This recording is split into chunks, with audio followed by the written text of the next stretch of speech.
ground-level questions to probe into some other matters. We could discuss what it means to be human, to be able to ask questions like that in the first place.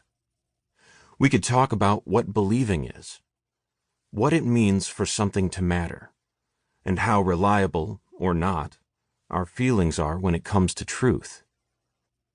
And because I believe there is a God, and that God actually loves us and wants to do good things for us, I'd try to steer the conversation toward that one who is truth itself. Perhaps by then our glasses would be empty, and we'd need to order another round. But that's okay. Drinks are on me. Somewhere along our conversation, however, I'd endeavor to draw us down from whatever intellectual heights to which we may have soared, plant our feet on terra firma once more, and talk about truth not in the abstract, but in the flesh. Touchable truth. Truth with hair and blood and fingernails, along with crucifixion scars.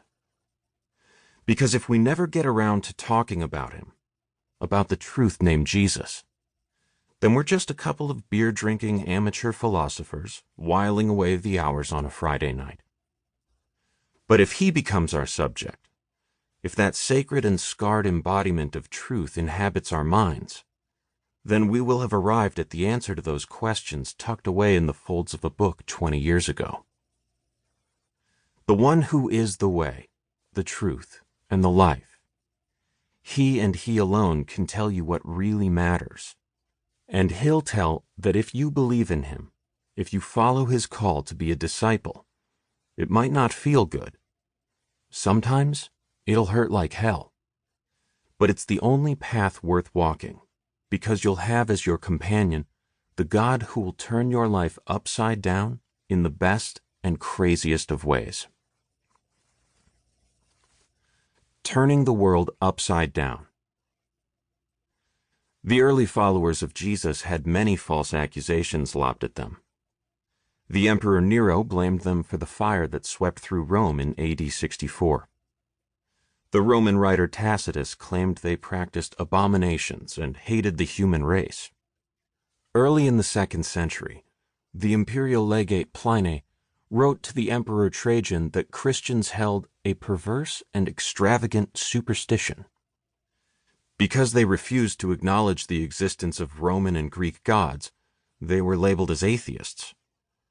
Various adversaries even circulated outrageous lies that they engaged in orgiastic sex, incest, and cannibalism. Today, we might call it a smear campaign spread by means of fake news. But there was one accusation hurled against Christians that was much closer to the truth. Their opponents in Thessalonica claimed these Jesus followers had turned the world upside down. Acts 17, verse 6. Now they were on to something.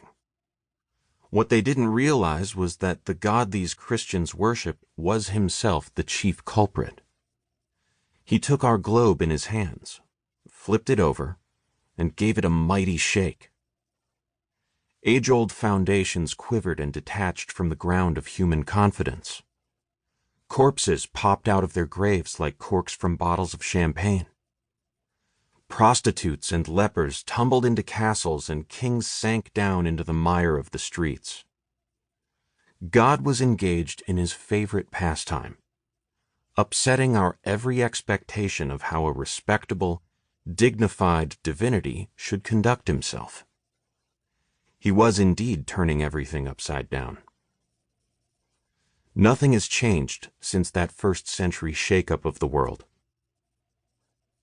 God has never remained like a part-time repairman waiting on our phone call when something needs fixing. When he invades our lives, he kickstarts a long process of deconstruction and reconstruction. C.S. Lewis pictured it this way. Imagine yourself as a living house. God comes in to rebuild that house. At first, perhaps, you can understand what he is doing. He is getting the drains right and stopping the leaks in the roof and so on. You knew that those jobs needed doing, and so you were not surprised. But presently,